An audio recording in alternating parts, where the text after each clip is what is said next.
ಇವತ್ತು ನಾವು ಕಾರ್ತಿಕ್ ಸ್ವಾಮಿ ಟೆಂಪಲ್ನ ನೋಡೋಕ್ಕೆ ಬೆಳಗ್ಗೆ 5:30ಗೆ ಹೊರಟಿದ್ದೀವಿ. ನಮ್ಮ ಚಾರ್ಧಾಮ್ ಯಾತ್ರಾ ಕಂಪ್ಲೀಟ್ ಆಯಿತು. ಇವತ್ತು ಈ 15 ದಿನಗಳ ಈ ಯಾತ್ರೆಯ ಫೈನಲ್ ಸ್ಟಾಪ್ ಅಂತಲೇ ಹೇಳ್ಬೋದು.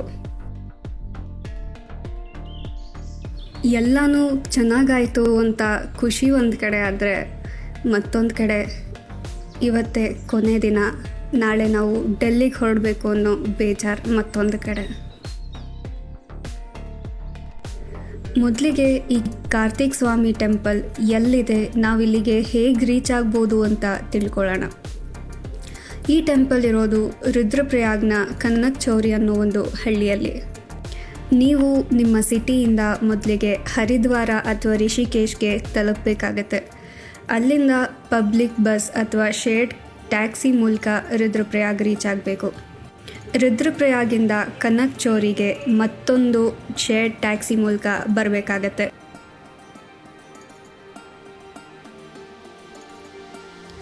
ನಾವಿವಾಗ ಕಾರ್ತಿಕ್ ಸ್ವಾಮಿ ದೇವಸ್ಥಾನದ ಟ್ರೆಕ್ಕಿಂಗ್ ಬಗ್ಗೆ ತಿಳ್ಕೊಳ್ಳೋಣ. Trekking distance 3 kilometres one side. ಈ ಟ್ರೆಕ್ನ ಕವರ್ ಮಾಡೋಕ್ಕೆ 1.5 to 2 ಗಂಟೆ ಬೇಕಾಗತ್ತೆ.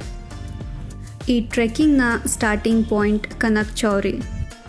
ಈ ದೇವಸ್ಥಾನ ಸಮುದ್ರ ಮಟ್ಟದಿಂದ 3050 ಮೀಟರ್ ಎತ್ತರದಲ್ಲಿದೆ. ಈ ಪ್ಲೇಸ್ನ ವಿಸಿಟ್ ಮಾಡೋಕ್ಕೆ ಬೆಸ್ಟ್ ಟೈಮ್ ಮಾರ್ಚಿಂದ ಜೂನ್ವರೆಗೂ, ಹಾಗೆ ಸೆಪ್ಟೆಂಬರಿಂದ ನವೆಂಬರ್ವರೆಗೂ.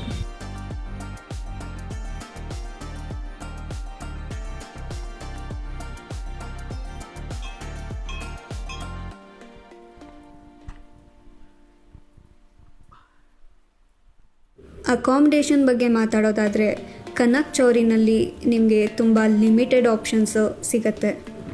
ನಾವು ಉಳ್ಕೊಂಡಿದ್ದು ಶ್ರೀ ಕಾರ್ತಿಕೇಯ ಪ್ಯಾಲೇಸ್ ಹೋಮ್ ಸ್ಟೇನಲ್ಲಿ. ನೀವೇನಾರ ಹೋಗ್ತಿದ್ರೆ ಈ ಹೋಮ್ ಸ್ಟೇನ ಕನ್ಸಿಡರ್ ಮಾಡ್ಬೋದು. ನೀವು ದೇವಸ್ಥಾನದ ಹತ್ರ ಉಳ್ಕೋಬೇಕು ಅಂದ್ಕೊಂಡಿದ್ರೆ ಆ ಫೆಸಿಲಿಟಿ ಕೂಡ ಇದೆ. ಆದರೆ ನೀವು ಪುರೋಹಿತರಿಗೆ ಮುಂಚೆನೇ ಎಷ್ಟು ಜನ ಬರ್ತಿದ್ದೀರಾ ಅಂತ ತಿಳಿಸ್ಬೇಕು. ಅದರ ತಕ್ಕಂಗೆ ಅವರು ನಿಮಗೆ ಊಟ ತಿಂಡಿ ಅರೇಂಜ್ಮೆಂಟ್ ಮಾಡ್ಕೊಳ್ಳೋಕ್ಕೆ ಈಸಿ ಆಗುತ್ತೆ. ಇವಾಗ ಕಾರ್ತಿಕ್ ಸ್ವಾಮಿ ದೇವಸ್ಥಾನದ ಇತಿಹಾಸದ ಬಗ್ಗೆ ತಿಳ್ಕೊಳ್ಳೋಣ. ಒಂದು ದಿನ ನಾರದರು ಶಿವ ಮತ್ತು ಪಾರ್ವತಿಯ ಇಬ್ಬರು ಮಕ್ಕಳಾದ ಕಾರ್ತಿಕೇಯ ಮತ್ತು ಗಣೇಶನ ಮುಂದೆ ಒಂದು ಹಣ್ಣು ಇಡ್ತಾರೆ. ಇದು ಜ್ಞಾನ ಮತ್ತು ಅಮೃತದ ಫಲ ಅಂತ ಹೇಳ್ತಾರೆ. ಇದನ್ನು ಇಬ್ಬರಲ್ಲಿ ಒಬ್ರಿಗೆ ಮಾತ್ರ ಕೊಡೋದಕ್ಕೆ ಸಾಧ್ಯ ಅಂತ ಹೇಳಿದಾಗ, ಅಣ್ಣ ತಮ್ಮಂದಿರಿಬ್ಬರು ಮಧ್ಯೆನೂ ನನಗೆ ಬೇಕು ಅನ್ನೋ ಜಗಳ ಶುರು ಆಗುತ್ತೆ.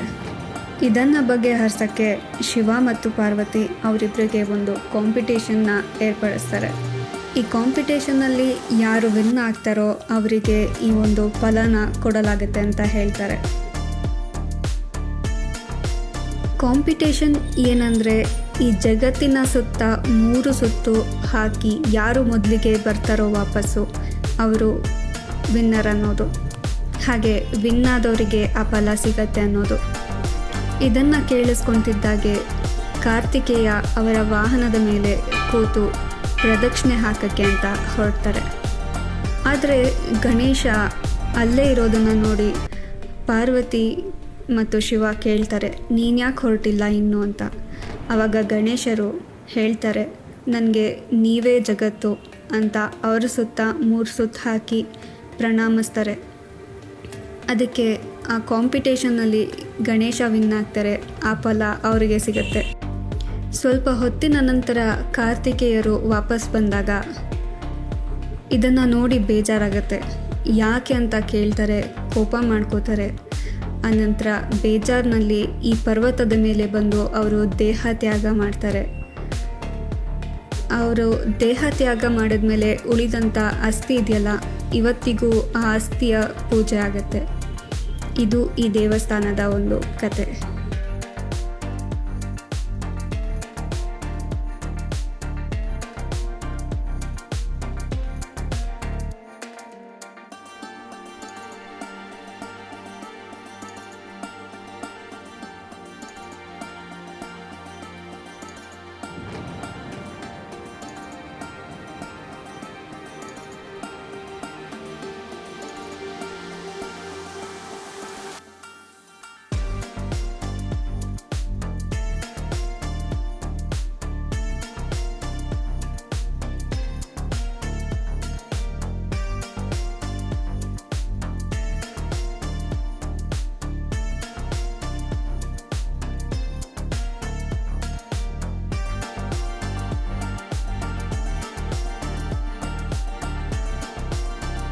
ನಾವು ದೇವಸ್ಥಾನದಲ್ಲಿ ದರ್ಶನ ಮುಗಿಸ್ಕೊಂಡು ಈಗ ರಿಷಿಕೇಶ್ ಕಡೆಗೆ ಹೊರಟಿದ್ದೀವಿ. ಇವತ್ತಿನ ವ್ಲಾಗ್ನ ನಾನು ಇಲ್ಲೇ ಮುಗಿಸ್ತಾ ಇದ್ದೀನಿ.